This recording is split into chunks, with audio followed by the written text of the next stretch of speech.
Good morning again, everyone, and welcome to the WEIM Resource Performance Expectations course.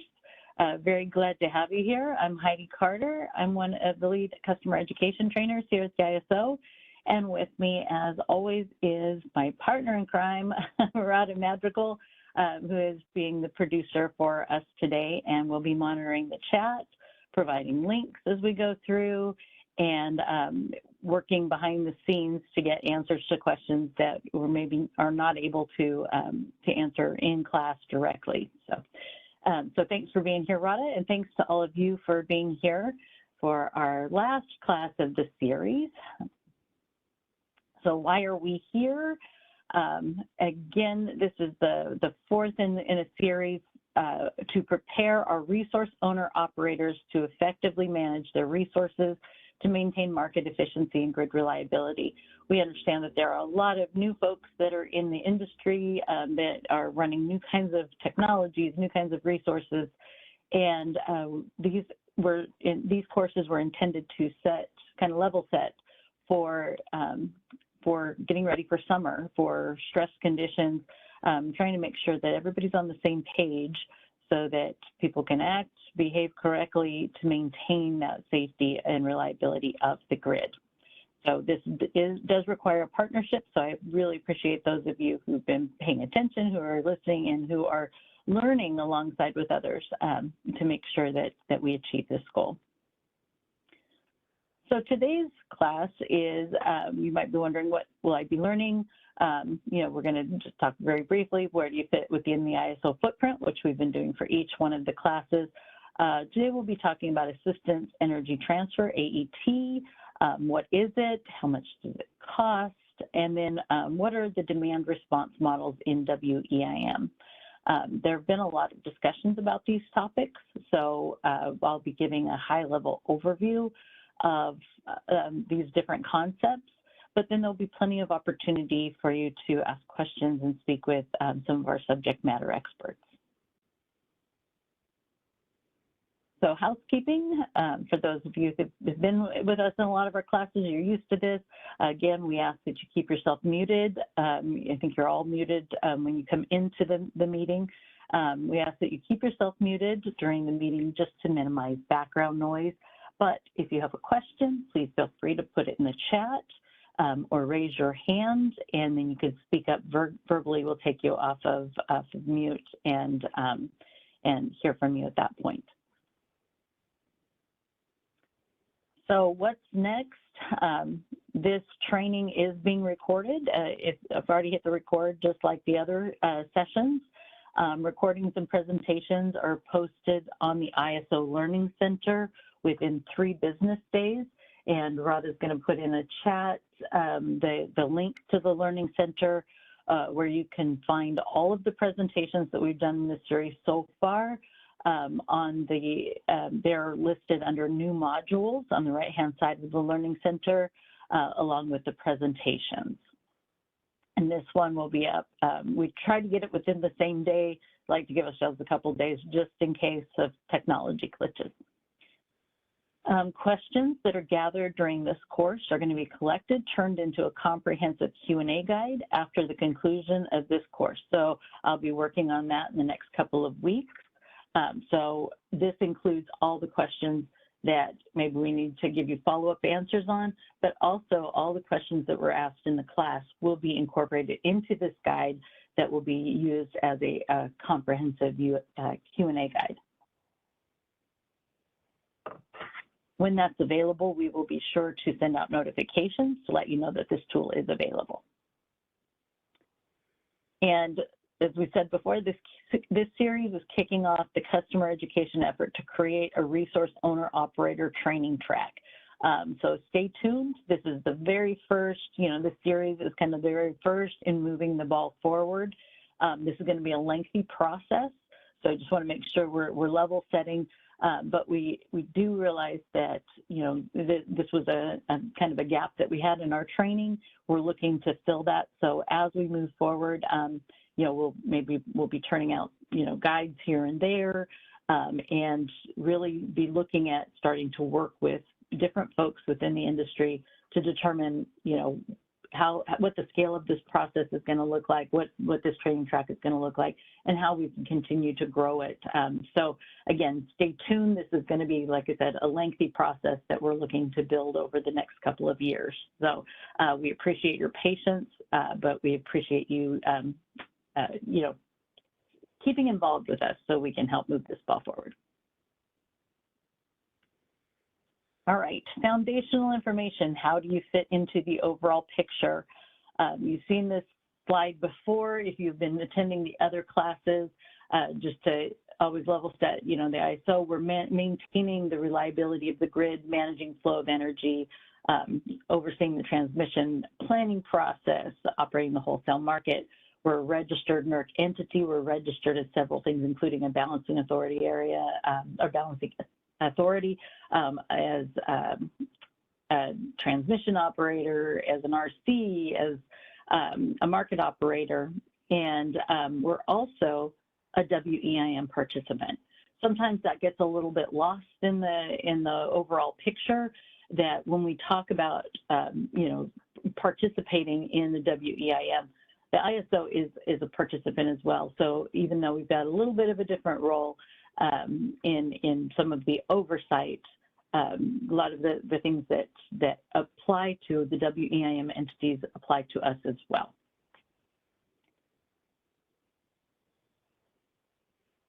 So again, our footprints, we have the ISO BAA, which we're registered as that. We're, like I said, registered as an RC. And the market operator for the WEIM. So today, you know, we've been talking about the different courses. Today we're focusing on the WEIM footprint.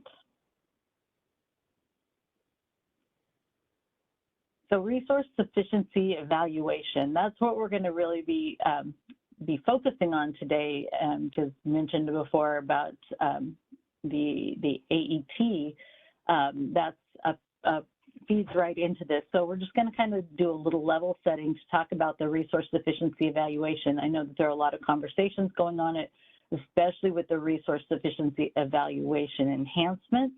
That has been an ongoing process. There are several phases, several tracks that have been, you know, where things have been rolling out incrementally. So just kind of pulling back a little bit, especially for those that are a little bit newer to this, to kind of level set what the resource sufficiency evaluation is. So if we look at our market process timelines, you've got our day ahead market, when that, you know, the process is run, when that publishes, that's what triggers the start of the real-time market. And 75 minutes before each operating hour is when bids and base schedules are due, which can then kick off the real-time market processes. So for every operating hour of every day, WEIM entities, they need to demonstrate that they have adequate resources going into the next operating hour, that they have adequate capacity to make sure that they can balance the load and manage contingencies within their own balancing authority area. So there are 4 tests that are run as part of a resource sufficiency evaluation: feasibility, balancing capacity, and flex ramp. So like we said, this goes every hour. This is happening. Bids and base schedules are submitted. Those are run, you know, put through the process, and then those results end up in a final hourly resource plan. These tests are run 3 times per hour, and we'll talk about the timing of when that occurs here in a couple of slides, but it does, you know, in a little more detail. But 75 minutes before each hour, 55 minutes, and 40 minutes before each hour is when these tests are run, with the final T40 being the binding schedule. These 4 sufficiency tests include balancing, which is just like what, you know, what you're doing today. You're making sure, you know, as each balancing authority area, or each balancing authority, you're responsible for maintaining that balance within your area. And so it's just a way of informing the ISO and the market that you're able to do that you're able to balance your own system. The bid range capacity, it only applies to the participating resources, those that are actually bidding into the WEIM. And so it doesn't impact your ability to balance load within your area, because this is where you're setting the range for what the market can actually optimize based on what you're offering in. The flex ramp, that's the ability of your resources to ramp to meet the load forecast for each one of the 15-minute intervals of the next operating hour. Feasibility is the ability to deliver across the transmission lines what you say you can deliver. So when we're looking at the balancing tests and the feasibility, that's looking over the entire hour, while the bid capacity and the flex ramp, that's looking at each 15 minutes. So when the tests are being run, it's looking at your capabilities within each one of those market intervals. So if we were to look at a timeline here of what's happening, if we were to put it in an example, some of you have seen this example in the past, but there are activities that the WEIM entities are doing and that the ISO market is doing. So again, at 75, no later than T-minus 75 minutes before the next operating hour, bids and base schedules are due. And so that's the resources need to be putting those in. Each entity does it a little differently, how they're structured, who's putting that information in. And so coordination is key to make sure that the bids that are going in, their base schedules, that there's accurate information, such as outages, if those are being reflected, so that those that are putting in bids and base schedules are aware.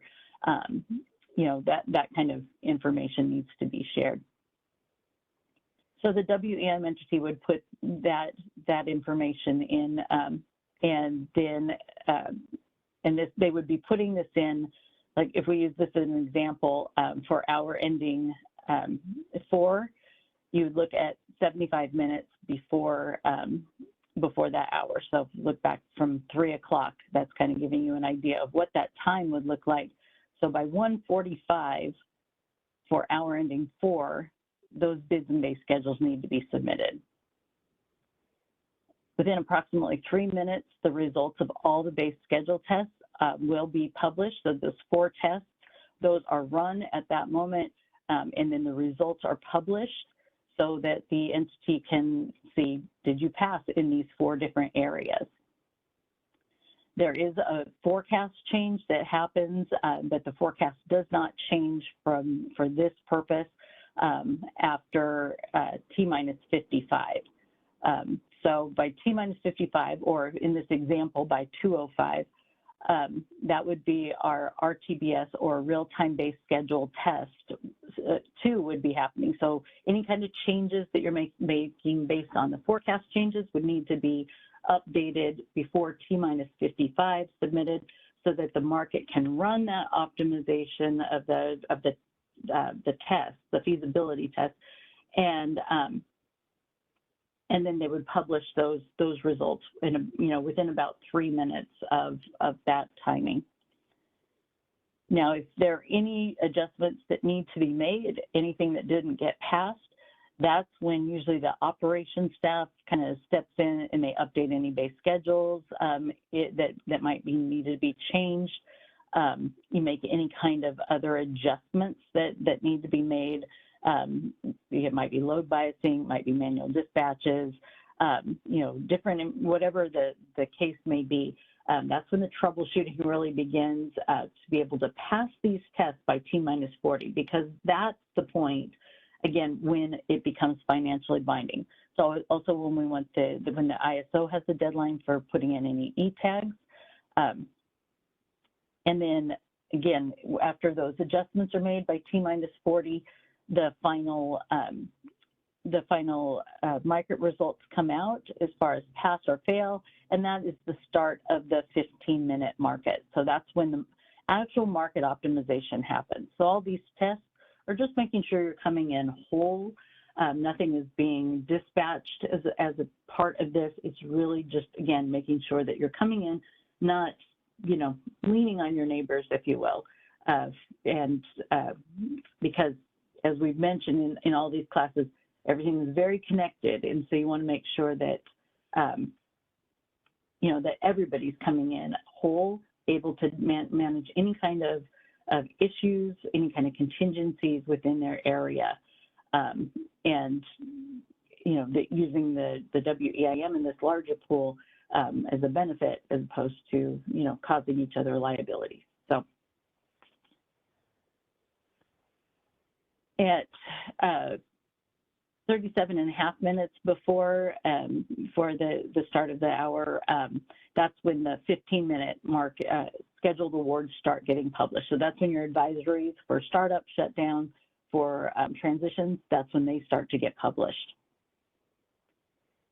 There is a NERC deadline as well for, you know, there are changes, but we try to shoot for that T-40 for any kind of tagging.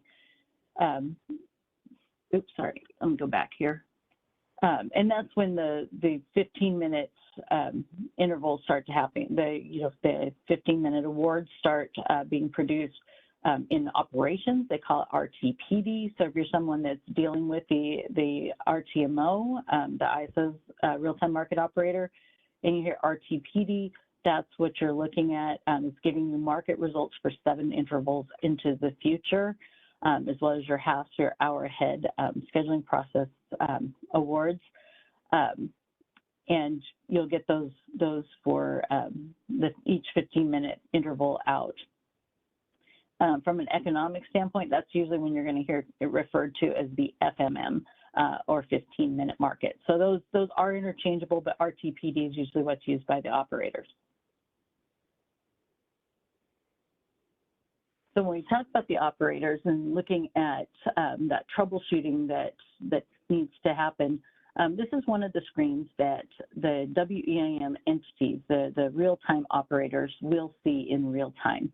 And this is in BAOP. This is the BSCH, or Base Schedule Execution Control display. It will alert the operators to let them know which one of the runs, which one of the 3 tests are being done at a particular time, and then what are the results of the balancing and feasibility, the bid range capacity, and the flex ramp sufficiency. And you can see how when these tests are being run, they're not just looking at, you know, from balancing and feasibility, those are looking at pass fail. But when you look at the bid range capacity and flex ramp sufficiency, it's not just looking at each 15-minute, but it's also looking if you have that flexibility in both your flex ramp and bid range for up and down.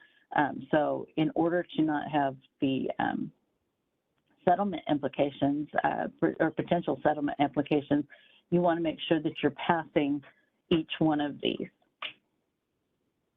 So what happens when an entity fails a portion of the RSE? Like I said, there can be settlement implications from uninstructed imbalanced energy, but also BAAs that fail the RSE are ineligible to receive incremental energy transfers from other BAAs in the 15-minute market, even when such supply is available. So if you passed the first and third intervals and failed the second and fourth, you would not be able to receive those transfers. Your transfers would basically be locked in the value at the value they were the last previous successful solution. So this can cause restrictions for BAAs for being able to get that information, to get those megawatts. So because under the existing tariff, you know, if you do fail, you're ineligible to receive those. But with we have come up with a solution, an interim solution through the end of 2025, which is the assistance energy transfer. So this is an option that has been made available to the WEI entities to assist during the potentially stressed conditions. Now it's— Excuse me, can I ask a quick question? Yeah. This is Chris from Avangrid. I work in the real-time desk. Yeah. So I'll make it quick. So with the flex, let's just focus on flex up. If we fail flex up, let's say interval 1, okay, for the next hour, but in the current hour we are a importer, okay? So we're getting power to our BA. Are you following?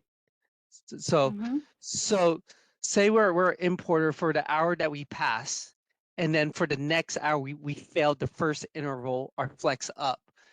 I just want to confirm we could still transfer, but we wouldn't be able to import, right? We could still export. We could be an exporter, correct? I believe so, and I see that Joe Curl from the RTMO is on the phone right now. So, Joe, would you want to unmute yourself and answer?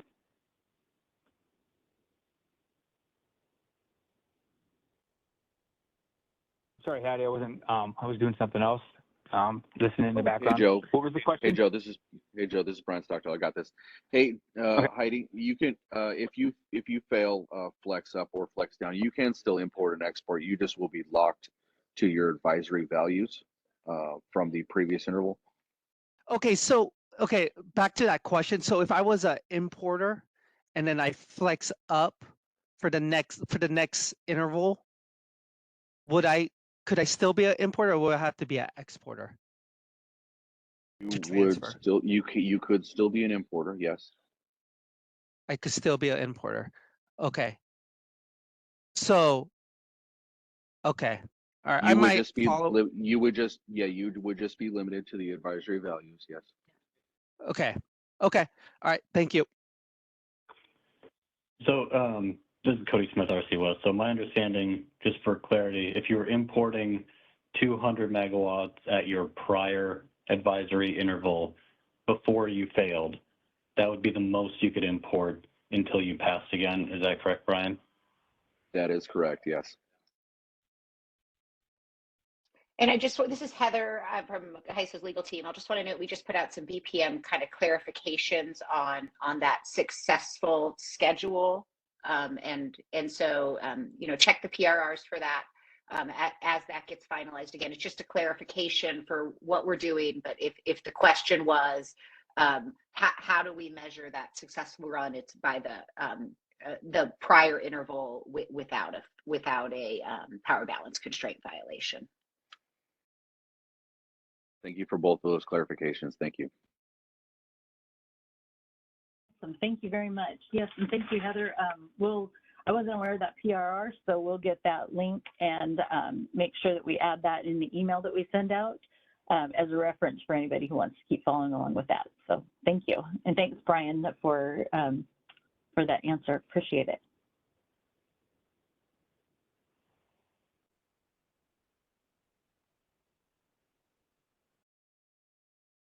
All right, so assistance energy transfer.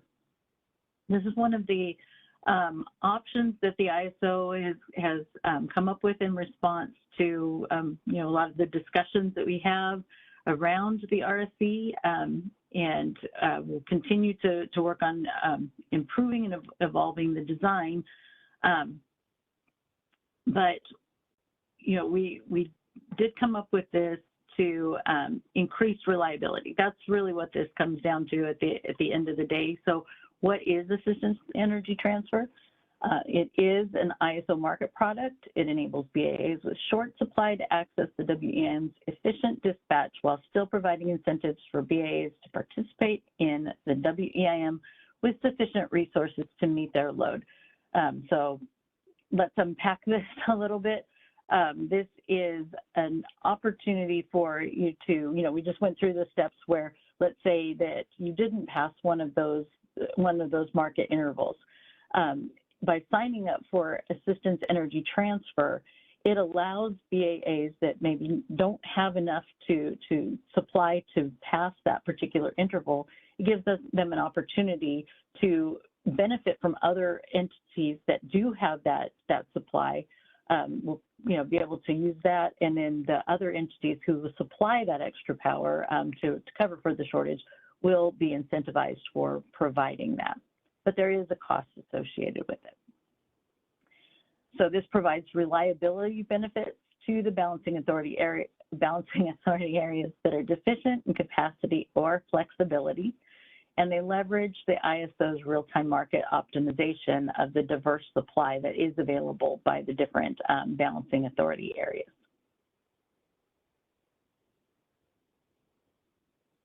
So who can participate? All WEIM entities who choose to opt in, and that includes the ISO, because earlier I mentioned that, just like everybody else, we're a WEIM participant as well. The difference is that at this time we use the day-ahead market to ensure do our resource sufficiency, if you will, making sure that we have that capability of balancing our system, being able to transfer energy, bit capacity, and flexibility, flex ramp. On a daily basis, the market validation team, they are looking at different data. There is information in a BPM that talks about what the specifics are. There's also a presentation that talks about the specifics of what they're, how they make their determination. But they are reviewing multiple calendar days ahead the information, and they do have the authority to submit an assistance energy designation request based on that criteria that is determined.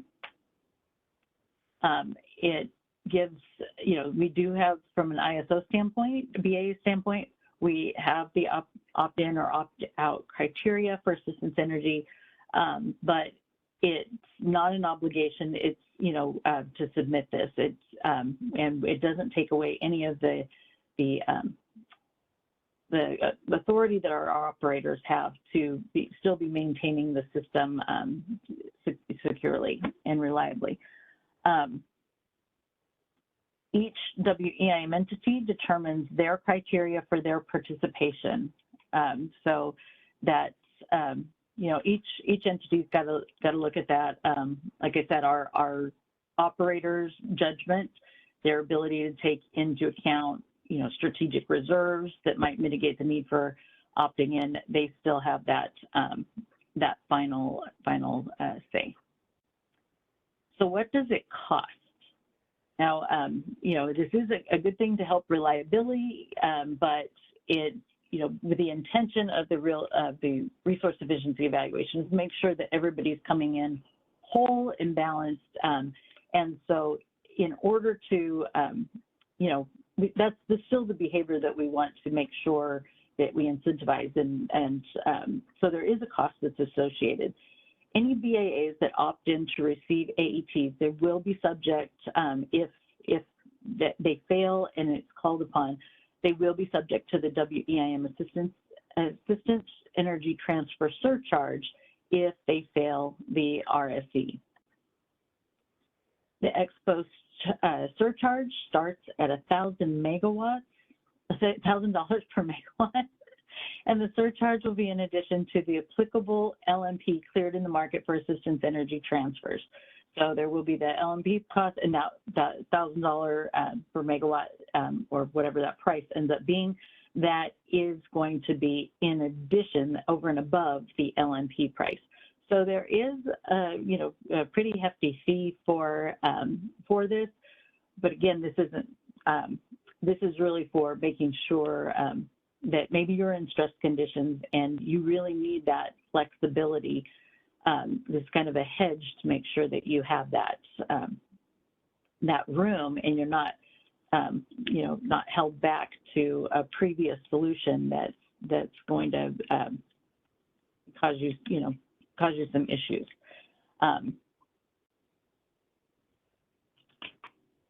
Like I said, this leverages the key benefit of being in WEIM in the first place. It offers the ISO's real-time market ability to optimally dispatch all the supply available, provide access to the supply that may not otherwise be available in the bilateral market outside of WEIM. So there, even if you were able to find it in the bilateral market, which you have, we would have to do in that case, not as readily available necessarily as it used to be. So there can be hefty charges doing it that way as well. But A quick question. This is Chris again, real time. Is that real time? Is that real time or day ahead, the LMP? real time. Okay, so it's the real time LMP plus 1,000. Mm-hmm. Okay, thank you. Thank you.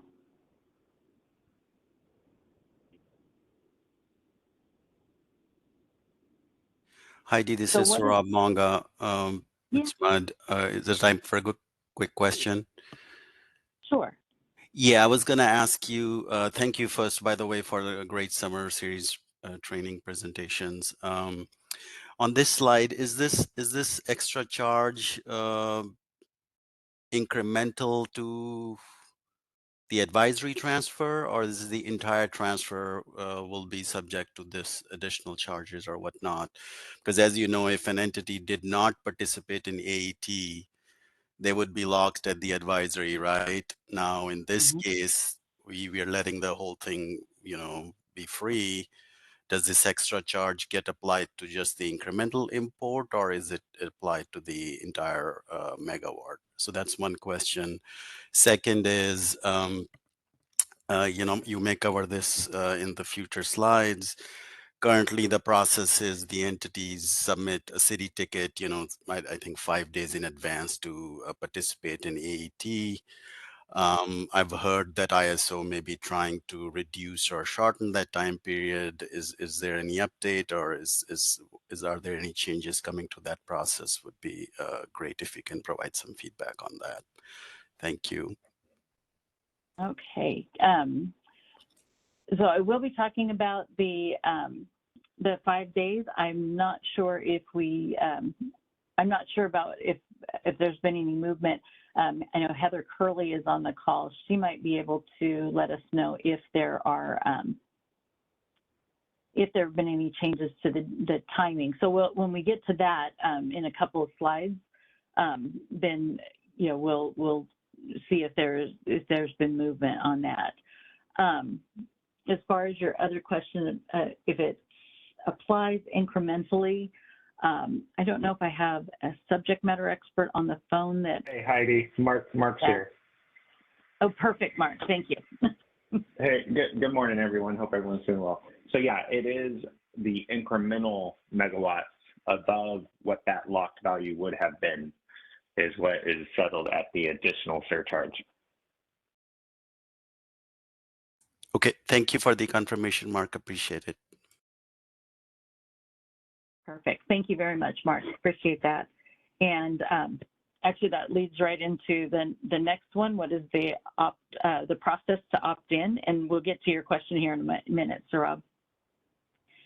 So all WEIM entities who choose to opt in must submit a request through City to update the master file. They need to specify, I should say, if the request is to opt in or opt out, specify the start and end dates. But if you're not going to participate, then you don't need to choose to opt out. Designation, those requests must be submitted by 11 a.m. Pacific Standard Time, at least 5 business days in advance of the effective start date. So that goes to your question there, Saurabh. So I don't know, Mark or Heather, have there been talks about shortening that time period that you're aware of?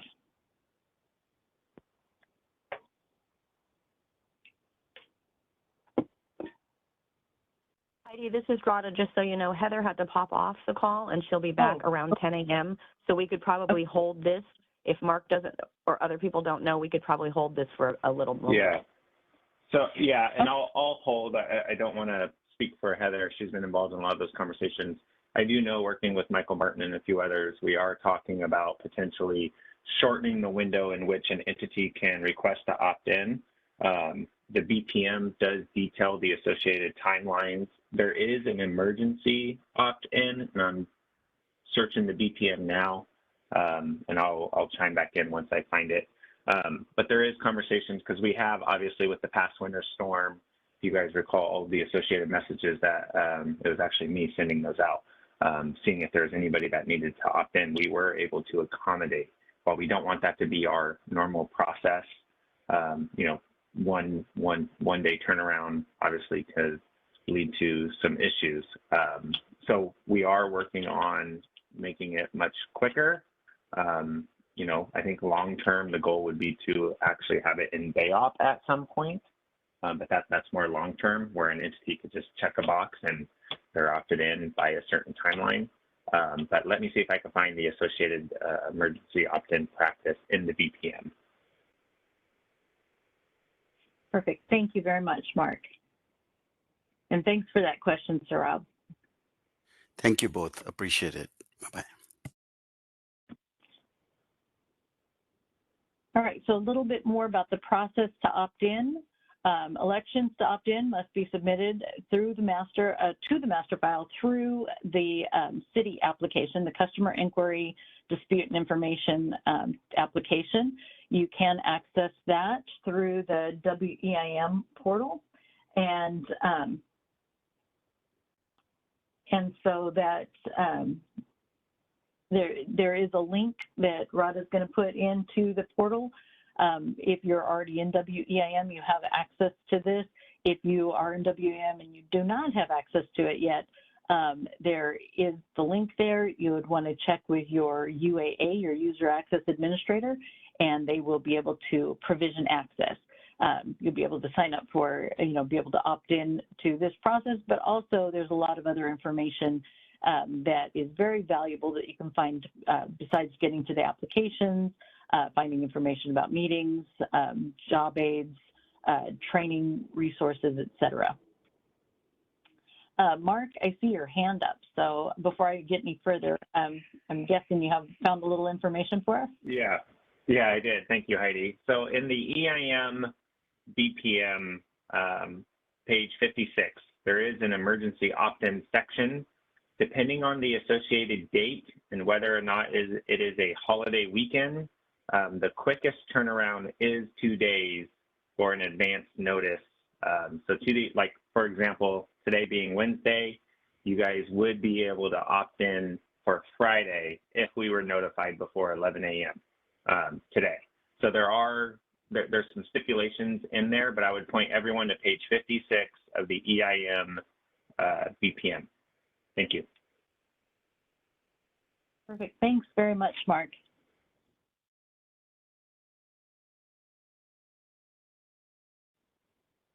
All right, so continuing on the process. So once you're in City and you want to click on the Submit Inquiries, Access, or Maintenance tab, and then select the Inquiry Ticket Record type. From there, you're going to want to elect to opt in or opt out. And again, you must select the Assistance Energy Designation Request button, and then specify if you're opting in or opting out, and what the effective start date and end date are of that time.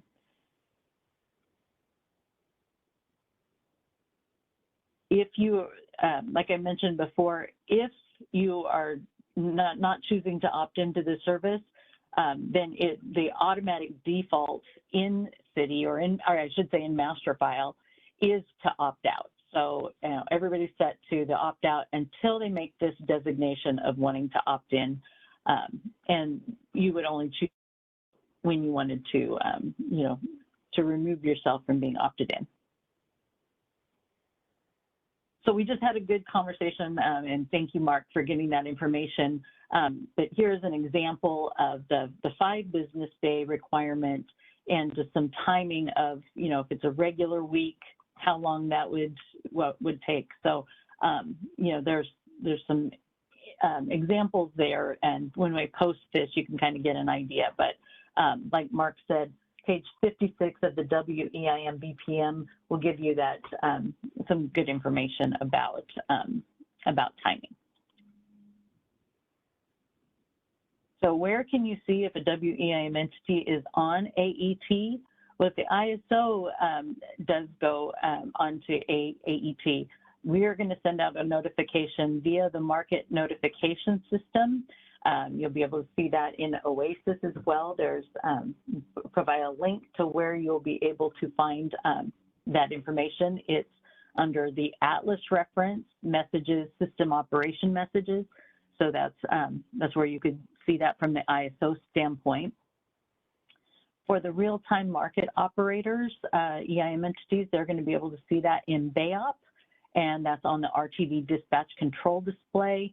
And it's a new column that is part of the contingency status area, and that will mark down, you know, all the different entities will be able to see the other entities that are on AET. From a settlement analyst standpoint, anyone who is able, you know, who sees this, they're alerted through AET that it was used by seeing the charge codes on of either 6476 or 6479, either the surcharge or the allocation on their settlement statement. So these are ways that everyone's, you know, is able to see, you know, what if others or themselves are on AET. So settlements, and there are links that Rod has been putting in. There's a link to charge code 6476 and charge code 6479. We'll go into those at kind of at a high level. We do have a subject matter expert that just let me know they had to hop off. So if we get questions that are kind of outside of my capabilities, we might have to put a pin in those. But let's keep going here and talk about the charge codes. So charge code 6476, that is the surcharge. So if you do elect to opt in and you fail one of your resource sufficiency intervals, then we're going to calculate the real-time assistance energy transfer surcharge, and that's going to be assessed for any of the WEIM BAAs that do have that insufficiency during that time period.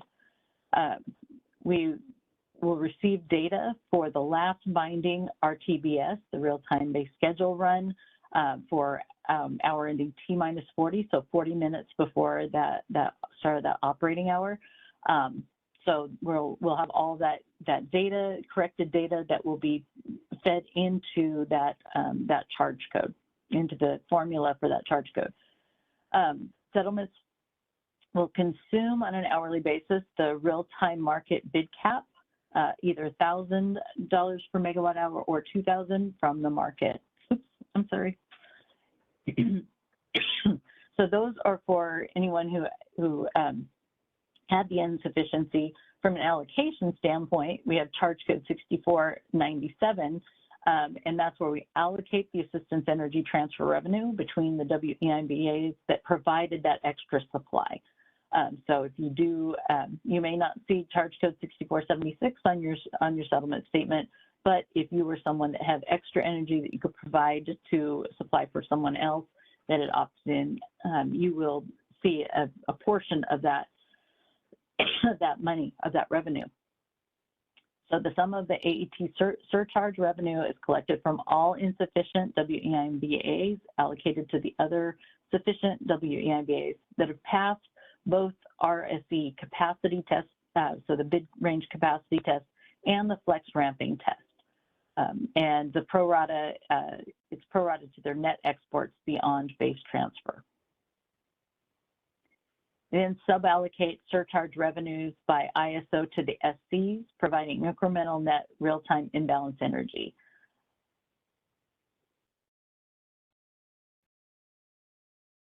So a little bit more about the surcharge itself.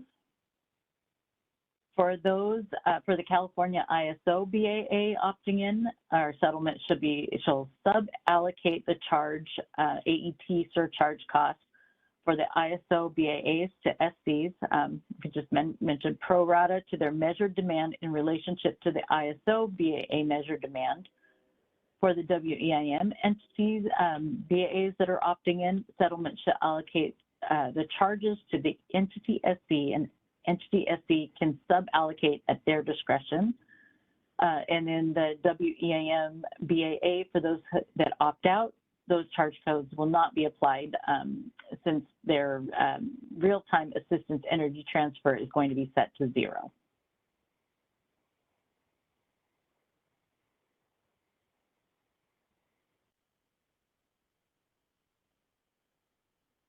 So here's an example for a net import if it's less than the failed capacity quantity.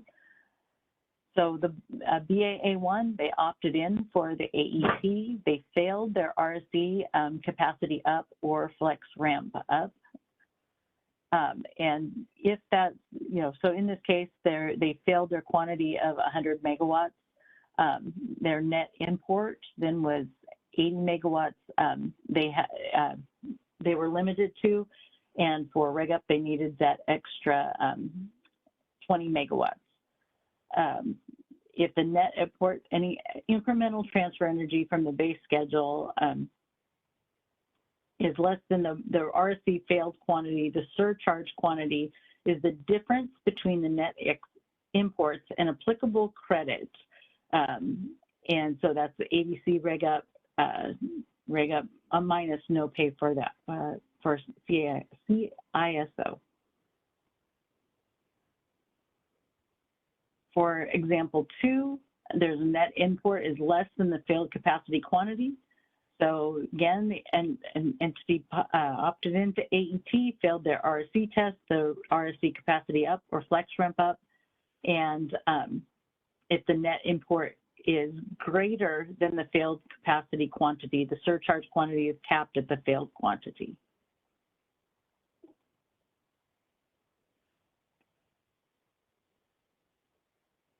So what is the relationship to available balancing capacity with AET? So hold on just a second. So when a WEIM BA opts in, if the ABC reg up, it ultimately reduces your net import to 0, your surcharge quantity is going to be 0. The available balancing capacity credit does not trigger unless the surcharge is applied to the net WEM transfers in the BAA. So this is only going to happen if the net WEM transfers into the BAA are lower than the RSC failure amount.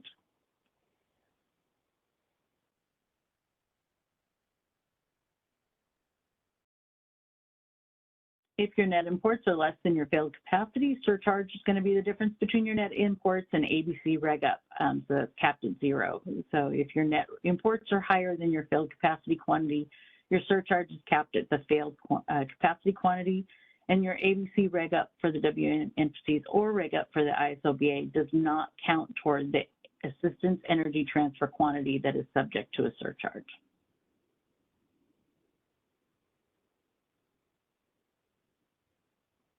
So any questions about AET? Looking to see if there are any hands.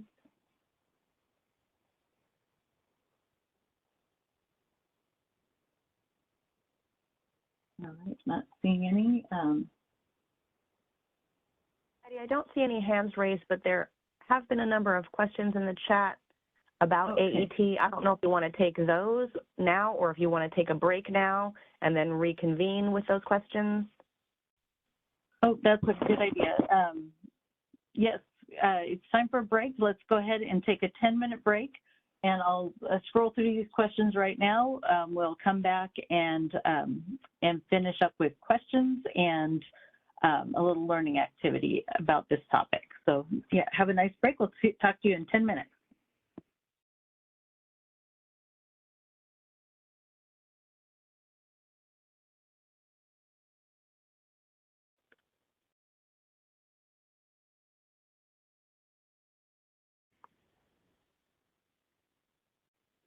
All right, welcome back again from break.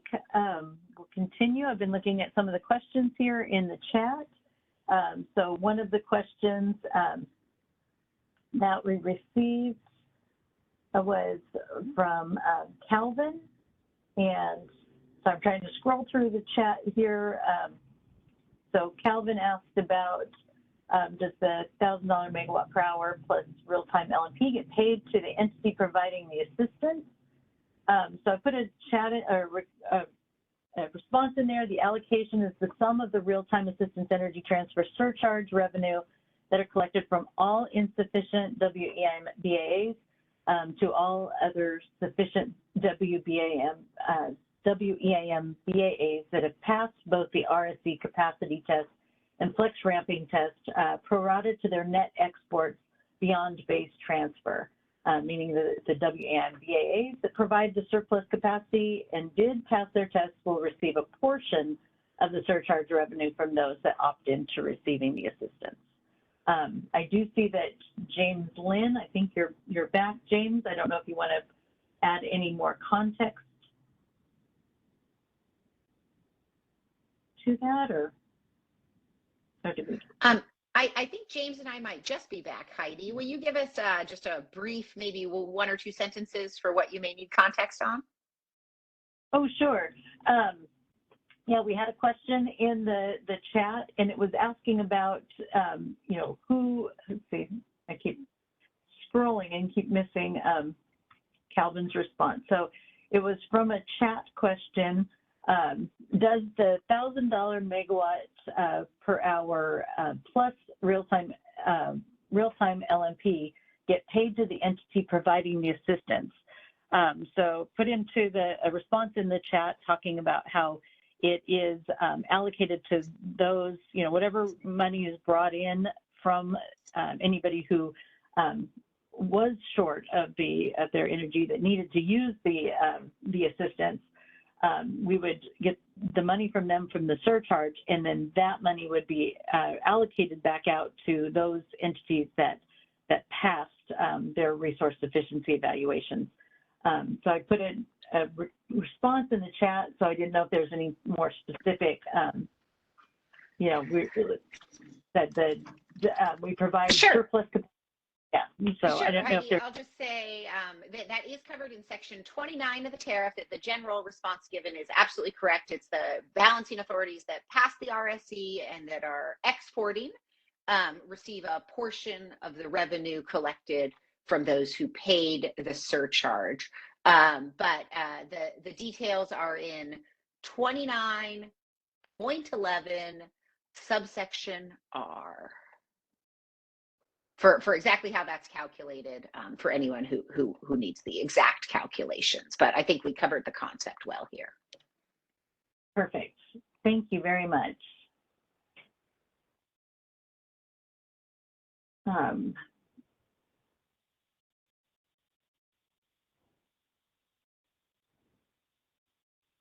I see Manoj put in a note, if you're still an importer for hour ending 22, interval 4, you will get AET charges. I don't know if you wanted to.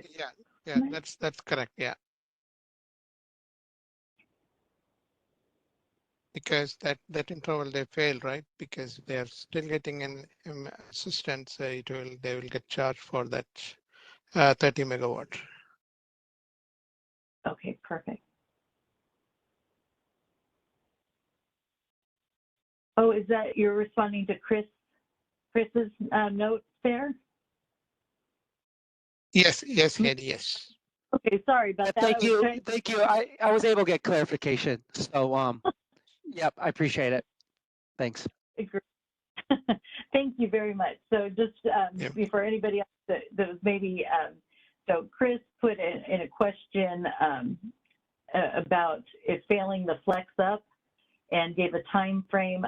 So if you wanted to take a look at that question in the chat and then scroll down to Manoj's response, then he gave the answer. So thank you very much for that clarification. Appreciate that. And we'll add that question and answer into our Q&A guide as well.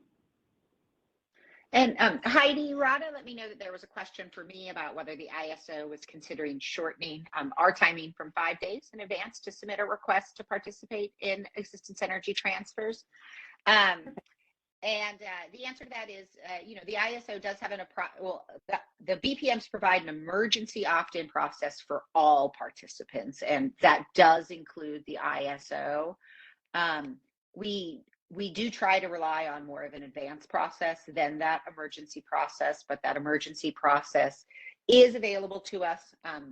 We also had a recent PRR out there just providing some clarification on the criteria where, how we're calculating out the 8 business days in advance in order to reach the 5 days here in the comment.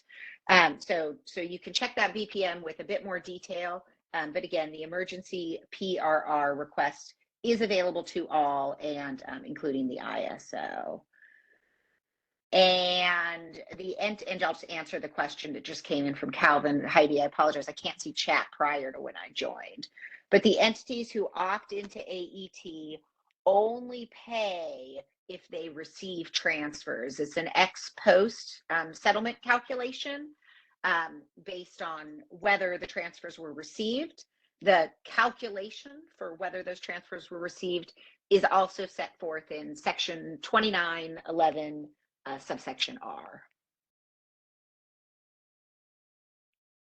Perfect. Thank you very much. Rod, I don't know if there were any other questions that, actually, I take that back. I did remember seeing one that was from earlier from Sandra. So the deadline is the same for ISO for all entities for opting in. It's more the criteria of when they would choose. So I didn't go into the specifics in this class. It was talked about in previous RSEE Phase 2 Track 1 training class that talked about the ISO's criteria for determining if they want to opt in or not. So that's where, everybody's going to have their own criteria for determining whether or not that they would participate. It's not a different timeline. Yeah, Heidi, just confirming that the timeline and process for entering in the AET election and the calculations on settlement will be uniform across the balancing authorities. But in WEIM and as we are also doing EDAM, we try to accommodate each balancing authority's unique circumstances. The ISO has formally memorialized the ISO-BA's criteria for opting in, as we committed to do in a stakeholder process. Others, again, would not use our BPMs to memorialize their processes, but each balancing authority is operating under their own criteria when choosing whether or not to opt into AET following our standard or emergency processes. Perfect. Thank you very much, Heather. All right, we did have a request from Calvin to put a link to tariff section 29.11, subsection R in the chat. So we will work on that and get that either to you here in today's chat, or else we will follow up and make sure that that link is definitely in the follow-up email that comes out. Sure. Just to clarify for everyone, we apologize. Section 29 of their tariff is not as easily navigable as the other sections of our tariff. So once you get on section 29, you'll be best served if you just Control F, parentheses for subsection R. It'll bring you right there. Thanks, Heather. I appreciate that. We'll definitely put that little note in there too. Yeah, appreciate that. All right. Any other questions at this point? Yes, right. This is Chris again. I feel like I'm talking a lot, but from the real-time desk. But so if the for the AET, if the LMP, like let's say it's a spicy market, and your I guess your the LMP in real time is over the soft cap of $1,000. Let's say it's $1,300. Will the surcharge go up to $2K? Because I'm getting info where it could potentially go up to $2K, the surcharge. To the hard cap. Let's see. It can go up to the hard cap. It's the LMP. Right. Well, I believe the answer is yes. James Lynn, are you on? Yeah.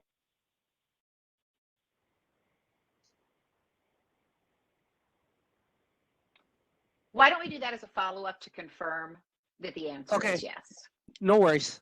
Thank you. We do like to keep our BPMs interesting. Yeah, and I do see a note from Cody. Can we get spicy market in the BPM? And I'm like, yes, I think we could all rally for that. So, all right. So, a couple of questions, like a little learning activity for, and please place your answers in the chat. Just a couple of quick, easy questions. True or false? All WEIM entities are required to opt in to ATE during stress conditions. Is that true or is that false? I see two answers right now. Sandra, Renee, Robert, Brian. Seeing a lot of falses. Correct. That is false. This is completely optional for anyone to opt in. In master file, the default is to opt out. So this is something that you have to go through the steps in order to choose to opt in. We've been talking about the questions, but how many business days in advance does an entity need to opt into AET?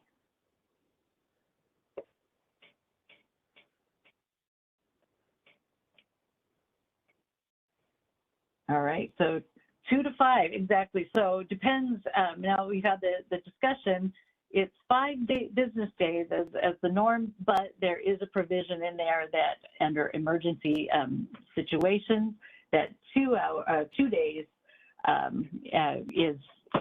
would be a time frame as well. So good. All right, so moving on, James, I see your hand. Yep, yeah. Go ahead. No, I got kicked out, and I could hear part of the question. I never heard the whole question that was asked of me. What was the question regarding? Hey, James Richardson here. So in short, to the extent the LMPs go above the soft offer cap, the question was, would the associated AET surcharge go up to the hard cap of 2,000, or if it's just the greater of the cap and or LMP? Richardson, I thought the question was, and maybe we should get clarification on the question. The surcharge is 1,000 no matter what. I thought the question was, can the energy that you then take in addition to the surcharge be priced at the cap? But James, you may have an answer to clarify all of the above. My question was more with the surcharge for clarification. Like, could it go above the soft cap of 1,000 up to the hard cap to 2K? So I need to look into that, to be honest. I believe the answer is if we relax the cap to 2,000, that it could go up to 2,000, but I need to confirm that. I have not even thought about it in that realm. So let me get back to you on that question, and we'll move from there.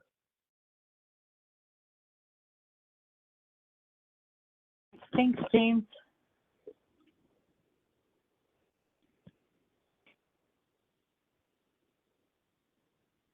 All right, so now we're going to talk about demand response. We've been talking about RSE, and demand response is one of those elements that gets considered in the resource sufficiency evaluation as well.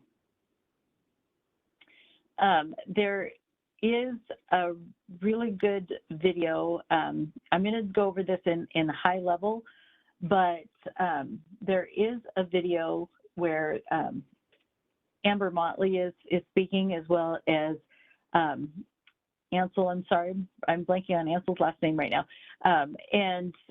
But they went over this information. So on December 5th in the 2023 in the joint WEIM meeting, this was a topic of discussion. You can go find that video that is recorded. The timing stamp is 1 hour and 20 minutes to 2 hours and 9 minutes. And because it's the full video is, the full meeting is recorded. But in the WEIM portal, for those of you that have access, if you go under working groups and meetings, the WEIM portal meetings, go to the joint WEIM meetings, and then to the December 5th, 2023 meeting, you will be able to find the recording of this meeting, as well as the slides, the demand response participation models in WEIM PDF. So this is just kind of a recap of that. And if there are questions, you know, we can have a discussion, but it's just more of a high level than anything. I really encourage you to go back and listen to that, because there are some good tidbits of information that were shared, especially by Amber Motley regarding forecasting. So there are two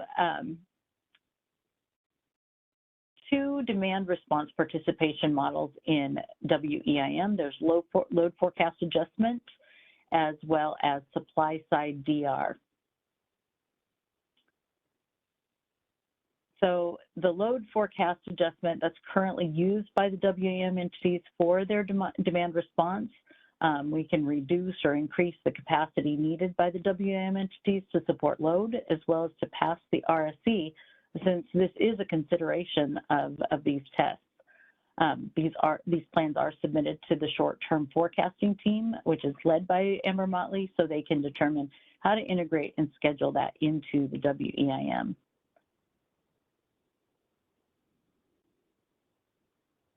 For the supply side, these models are essentially price responsive. They're offered into the market.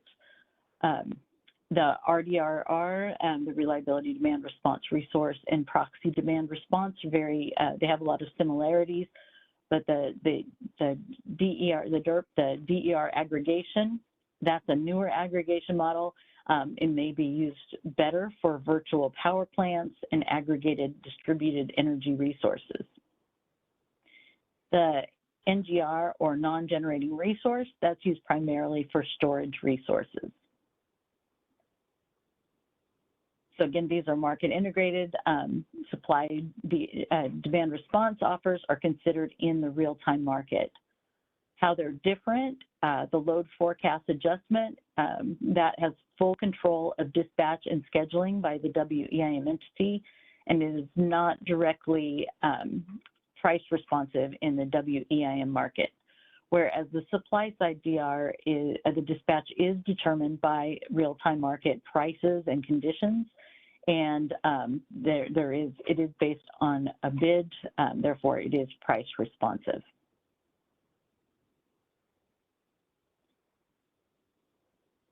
So the demand side, the load forecast adjustment, demand side DR reduces the WEIM entity's base load forecast into the real-time market. So it can reduce or increase entities' shown capacity needs to support load and pass the RSE. When submitted, always consider in the RSE, but may not be recognized in the real-time market load forecast. Amber and her team work to ensure that the most accurate load forecast is developed and used for this. And then after submitting, the forecast DR deployment is expected. So if there is overperformance, the resource may receive a positive real-time settlement. Underperformance, they may receive a charge. And resources aggregated across the WNBA's forecasted are aggregated across the WNBA's forecasted zones. As far as accounting for non-participating DR scheduling in the ALPS, which is the load forecasting system, the demand forecasting for WEIM entities.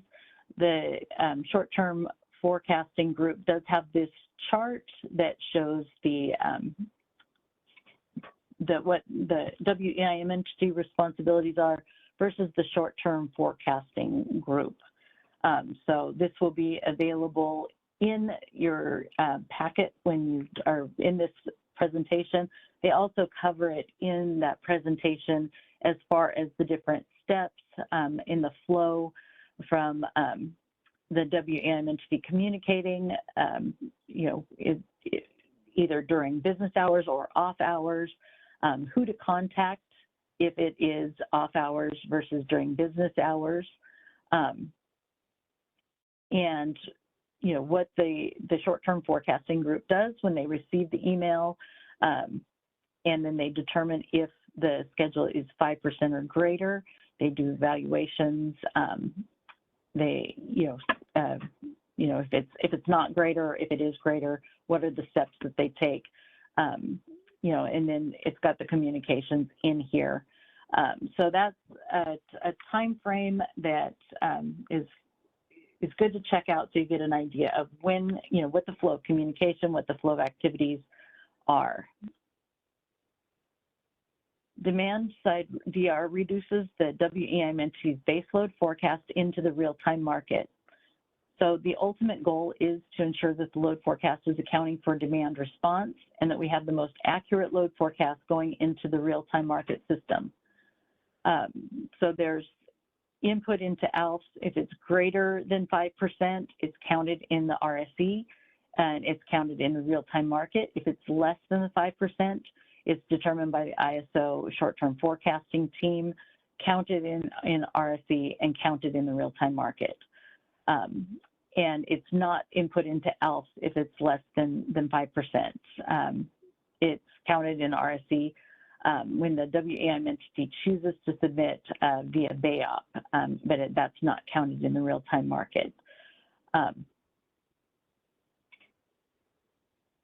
This is the 5%. That was a question that had been asked in that last one, and the 5% was determined based on regression testing that was conducted on 2021 events. And at that 5%, DR inclusion was always needed, and it's less dependent on the other factors such as temperature, weather, DR, program type, et cetera.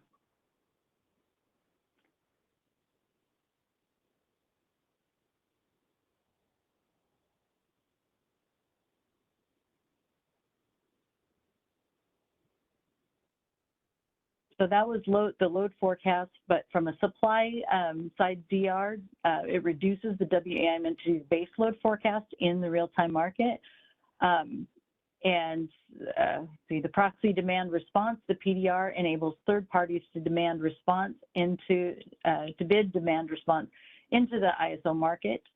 The RDRR, it is the reliability-based load curtailment triggered only under certain emergency conditions. And that's starting at EEA watch. So we did talk about the EEA very high level in last week's managing interchange class and in the very first class that we did. So if you're interested in learning more about the EEA, you can go back to one of those courses. There's also the distributed energy resource provider, the DER provider aggregation of DERs into one virtual resource, and it's best fit for those virtual power plants.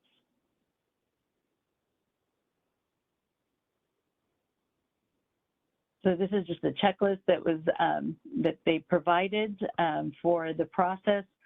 So both the supply side DR and load forecast adjustment are part of the resource efficiency evaluation. Both of the I should say bid, not bind, bid range capacity test and the flex ramp test. And then considered in the real-time market via base schedules, the 15, for the supply side DR would be considered for the 15-minute market, 5-minute dispatch, the RTD, and if needed, the real-time contingency exceptional dispatch.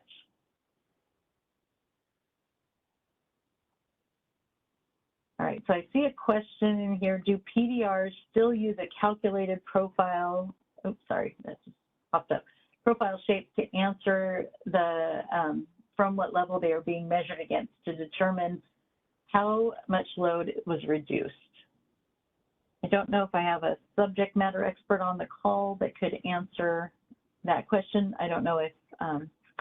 Hey, Heidi, I'll take a first stab at it, which is the things we're talking about here on the RSE will not impact your demand response baseline or other sorts of performance, you know, in models. Again, I don't know if you're asking a question about, are you in the CAISO BA or are you in another WEIM balancing authorities area? But I just want to make clear, we're not talking here about changes to baselines, if that's what the question was getting at, but others on the call may have more detail and more nuanced responses. David, did that answer your question, or do any other subject matter experts want to weigh in? Or?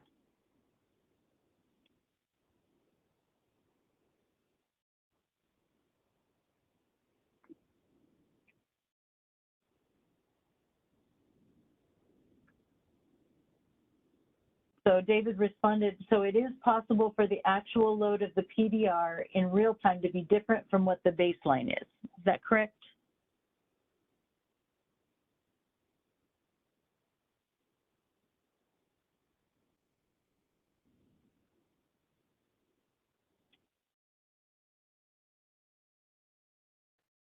Sorry, I was on mute. Oh, go ahead, James. Yeah, so when he's saying load is different, what was metered? If that's the case, then yes, that's how imbalanced energy would settle on that. Right. I'm going to say, I think maybe we should follow up again, Heidi. I think this might be a great reminder too, that if we're not getting enough detail or giving the right answers, the city process is a great place to follow up with additional questions and details. I think here the key point is we're discussing how the ISO as administrator of the WEIM will reflect the demand response, either submitted as a load forecast adjustment from the WEIM entities or bid in as supply side DR. All right, thank you, Heather. And yeah, David, if there's more nuance to that, like Heather mentioned, you know, if you could put a question in the city for follow-up, that would be great. Thank you, David. All right, so John Kitchen, he has a few questions. Slide 34, let's go back to slide 34 here. So slide 34 states that an inaccurate load forecast adjustment may lead to additional charges. How do those charges come across? How is that different from an entity receiving uninstructed deviation charges from balancing their system? If the load adjustment was not accurate, the BA would not be balanced and would not have an ACE that they would either regulate to or would accumulate inadvertent interchange for. James, is that one you would want to take, since it does have to do with uninstructed deviation charges? And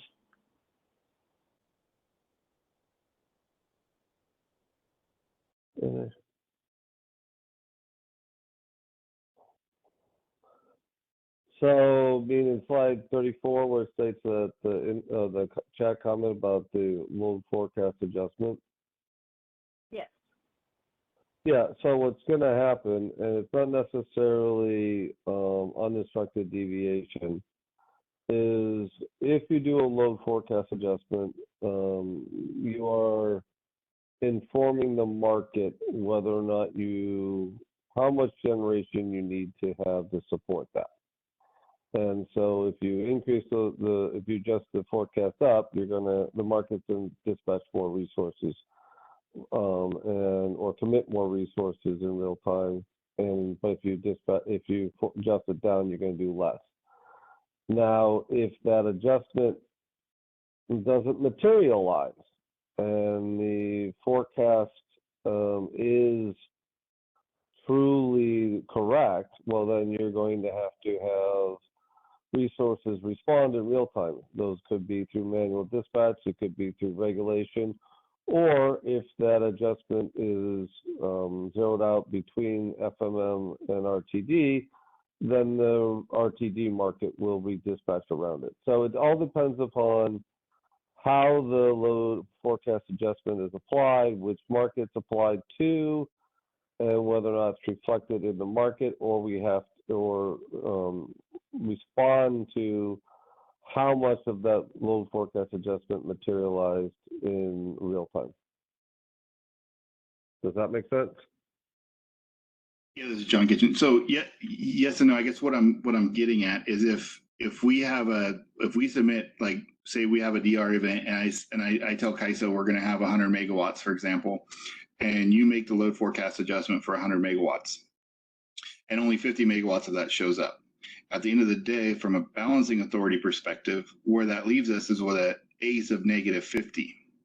The balancing authority has the decision to make if they're in any sort of NERC valve standards that they need to regulate to get their ACE back up to zero, for instance. If they regulate and get their ACE back up to zero, they're going to make themselves whole, but outside of the market dispatches in which they would be receiving uninstructed deviation charges for, right? Or if they don't, and let's just say they stayed at a negative 50 ACE, what happens is they accumulate inadvertent, which they would pay back at a later time outside of the market dispatch, which would also account for it as inadvertent, or I'm sorry, not inadvertent, as uninstructed deviation. So I'm gonna address the first scenario where you potentially dispatch. So in the market, currently right now, you provide us in your base schedules how much of it is ABC and how much of that ABC is related to regulation. If you dispatch one of those resources which you have informed us that it has regulation on it, that dispatch will not be classified as uninstructed imbalanced energy. We reclassify it as regulation or ABC dispatch. Settlements calculates it based upon the amount of regulation you have reserved for that resource. But if you dispatch another resource that doesn't have regulation on it, then yes, you're right. Because the meter is going to be different than the market dispatch. It's going to show up as an uninstructed imbalanced energy a quantity, and therefore we will pay or charge it. We'll pay it or charge it depending on which direction you dispatched it. If you, going to the second question, if you keep it within the A's, more than likely where that's going to materialize is either in the load itself, the metering of the load, and you'll get uninstructed deviation on the load from your base schedule, because there is a high probability that you are getting inadvertent energy or from other BAAs, and right now your load is calculated based upon metered flows. So more likely your load is going to incorporate that, and you will have an uninstructed deviation settlement for that. Does that help, John?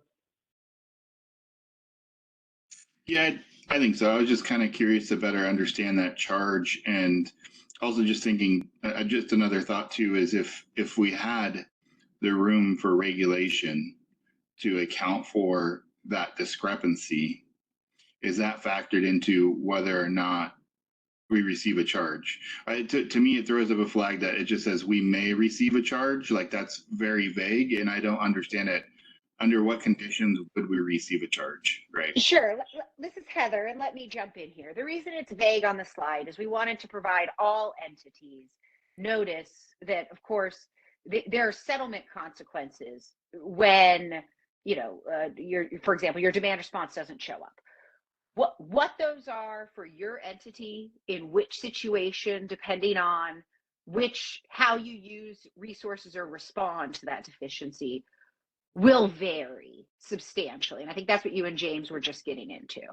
So I'm going to say we are happy to provide more detail and kind of walk through scenarios on this, but probably I think better for a kind of a one-on-one forum to provide further detail for how it impacts, you know, your BA.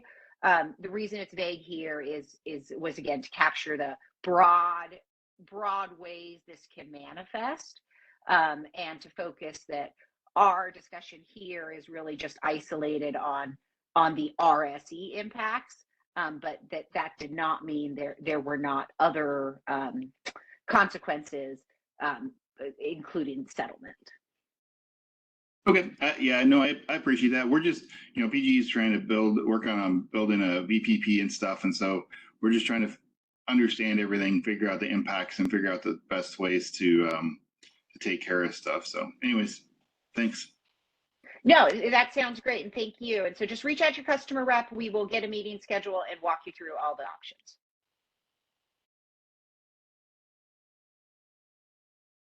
Thank you, John. Great questions. Thanks, James and Heather, for your responses. Really appreciate that. I saw you had another question, John, about the load forecast. Yeah, I can summarize. Just historically in the past, we've had several DER events like last year and even in the summer. And there have been times when our change was, our DR event was less than 5%. It was like less than, I would say maybe around 2% of our load. And it was still made, the determination was still made that it was going to be incorporated in ALFs. But like the way that this is worded is basically saying if it's less than 5%, it's not going to be, or no, I'm sorry. So the middle one there, I guess, is saying that it's going to be determined by the short-term forecasting team. Mm-hmm. So maybe I misread that initially. Okay, so it is still, nothing's changed. It's still at their discretion then. Okay. Okay, great. Thanks, John. Thanks.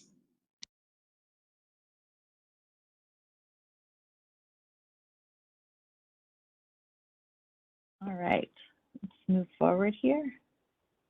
All right, so that's all I have about demand response. Like I said there, and like Heather said, we're kind of keeping it in the RSE framework. There's a lot of other discussions, opportunities to meet one-on-one for more detail about your demand response programs. I again highly recommend checking out that video. I know that there might have been a problem with the link before, but Rada put in a new link to check it out. So, sorry, was there a question or? No, Heidi, that was my dog unmuting the mute. Sorry about that. Oh, he wants to chime in. All right, so what other questions do you have regarding demand response for WEIM entities?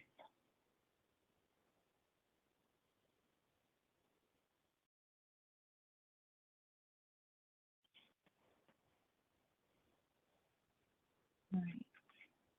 Not seeing anything, not seeing any hands. So we're going to go ahead and wrap up for today. So I wanted to thank you all very much for your participation. I know a lot of you have gone through all 4 classes, maybe a couple, but we have managed to get through resource performance expectations, battery performance expectations, managing intertie transactions, and today's course about resource performance expectations, focusing mainly on energy or assistance energy transfer and demand response process for WEIM entities. There are recordings for each one of these on the ISO Learning Center. Like I said, this one with the presentation slides themselves and the recording will be made available as soon as possible, but definitely within the next 3 business days. If you do have questions that you think about afterward for the training, please feel free to send a note to customerreadiness@caiso.com with questions about the training. If it is something that's more specific, more nuanced to your particular resource, your particular programs, like we mentioned, please put in a city ticket or reach out to your client representative, and they'll be able to either work with you with the right subject matter experts, get a meeting together to discuss and answer some of those more nuanced questions. Because again, this is just for the baseline for the larger, broader audience. We do ask you share this information with your staff as well. Since we've been talking about the resource sufficiency evaluation, and that is impacting a lot of different resources, we do ask that you stay in touch with the WEIM Resource Sufficiency Evaluation Enhancements Initiative. You can find, I think we're going to put a link there to the stakeholder page. And so things are changing. There's a lot of different phases, a lot of different tracks. More details that are coming out. I believe there's track 3 that's starting up. So this is a great place to keep an eye on that information, as well as sign up for the daily briefing so that as changes are made, anything is made public, there are meetings, et cetera, you'll be able to get notices that will keep you locked into those. So to recap the series, like I said here, it takes all of us to maintain safety and reliability of the grid, and knowledge is key. So in the first class, we talked about making sure that you're properly setting up your resource testing, making sure that the performance is accurate. That also tied together with the NRI meeting that was held on May 1st. Communication between the SC and the resource operator. That's really key to make sure that you have adequate control of your resources, whether you're in WEIM entity or not. That communication through the SC to the ISO is really critical, and also making sure that you have information that's correct about your resources in master file. If it is if you're opting in or out, master file is where that information is stored. And you'd want to, make sure you put that, you opt in or opt out for the AET. But for any kind of changes or specifics about your resource, those need to be logged into master file. Actively monitor your resources.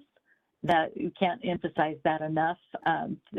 Whether you are close to it or not, whether you're manually, whether you're there physically or remotely, it does require 24/7 monitoring of your resources to make sure that you're able to respond to any kind of operating instructions that you receive within required time parameters, or that you're able to follow your DOTs, your dispatch operating targets.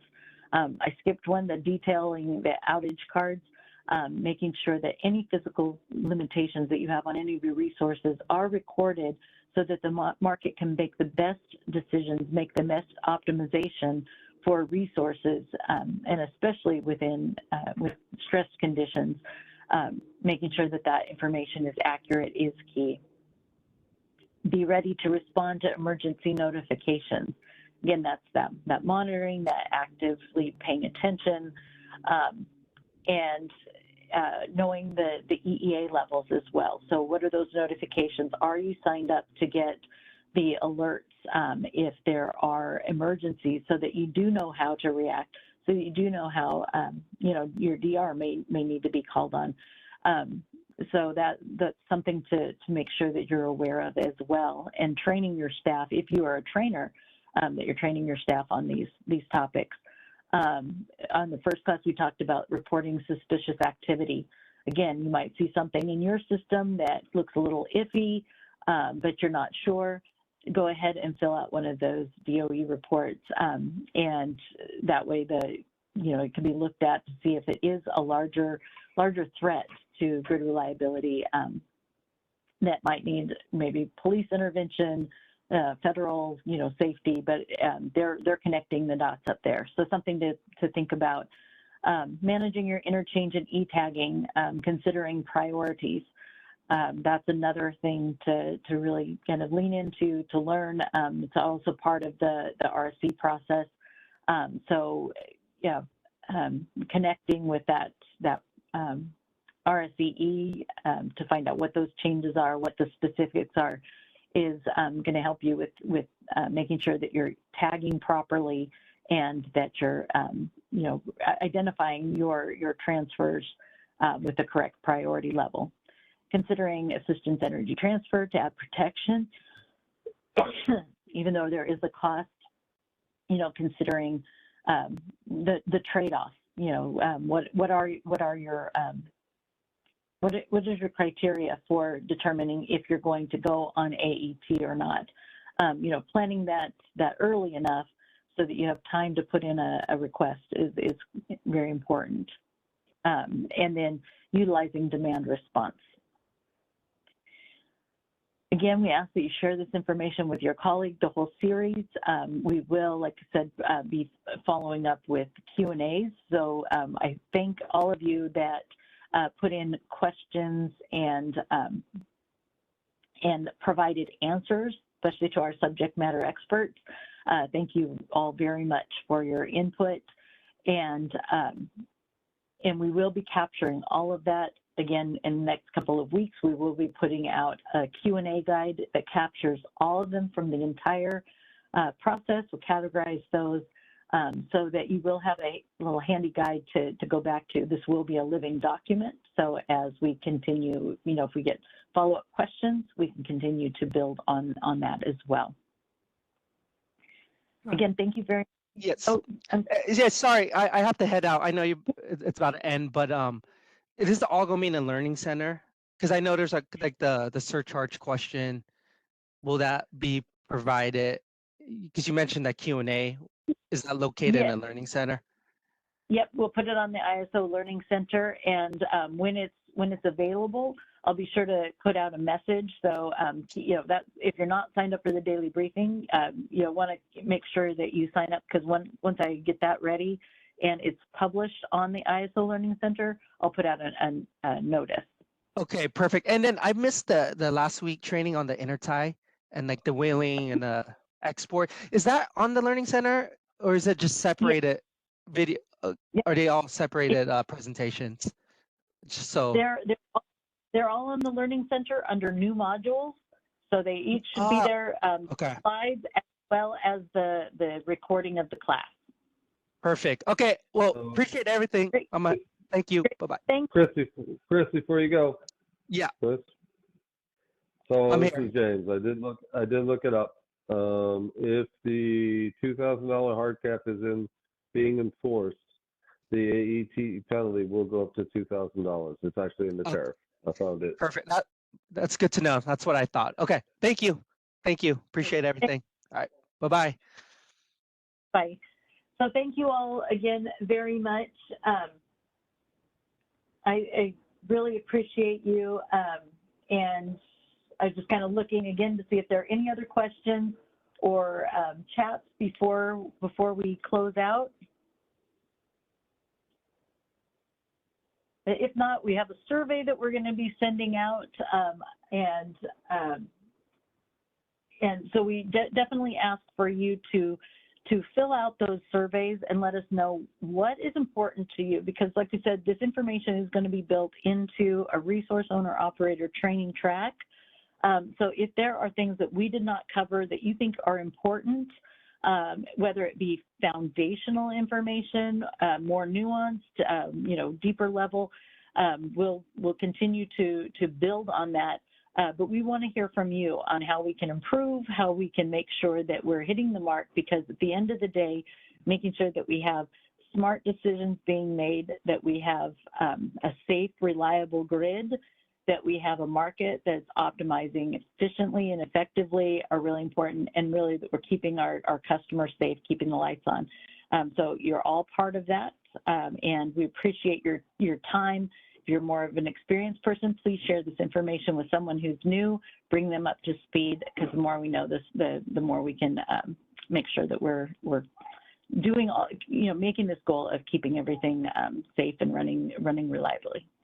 So thank you all so much. Again, thank you to my subject matter experts today, James, Brian, Heather, Mark, really appreciate it. And again, to Radha for being a fantastic producer and providing all that information in the chat. So have a great day all, and we will talk to you again in future trainings. Bye-bye.